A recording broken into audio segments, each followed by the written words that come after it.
dito kumain ng pastaw.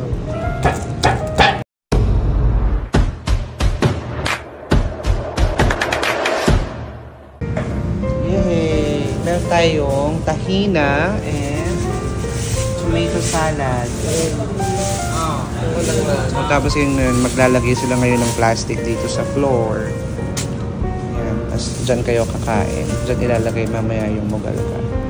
So, nagsaset up na nga po si Kuya ng ating tahina and tomato salad na binlender. So, wait lang natin yung chicken, guys. Ito yung tahina. Tahina is made of sesame seeds, na? Parang, alam ko parang sesame seed ang tahina eh. From the seed of sesame. Tahi siya. Nililipat daw. Ito yung tahina. Nilipat na ang brad? Eh, wala ko sila kasi. Ay, wala ko sila kasi. Lasang peanut butter. Pero, alam ko galing to sa sesame seed. Try naman natin tong kanilang tomato salad. Salsa? Salsa ba? Lasang santol. Lasang santol. Ang sarap.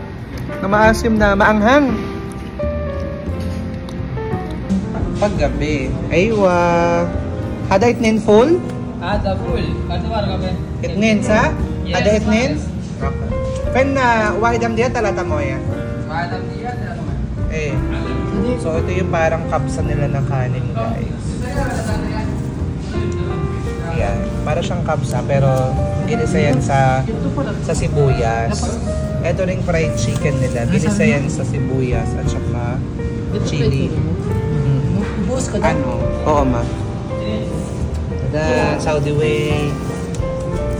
Yan. Tapos ilalagay yan sa paligid. Paligid ba? Hindi. Sige, basta. Sa gitna mo. Ayan.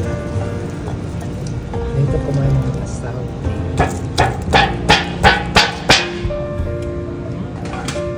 So, ito yung kanilang mugalgal. So, meron yan. Chicken na crispy talaga. Masarap to, guys. Try nyo yung mga kabayan. Tapos itong sibuyas. Ginis yan sabay-sabay sa sibuyas.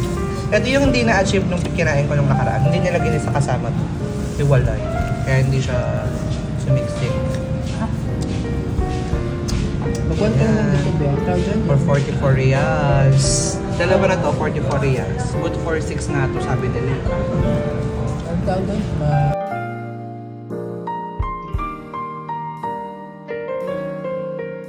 Ito yung friend nung nurse. May koko, baka may sumabit na peanut.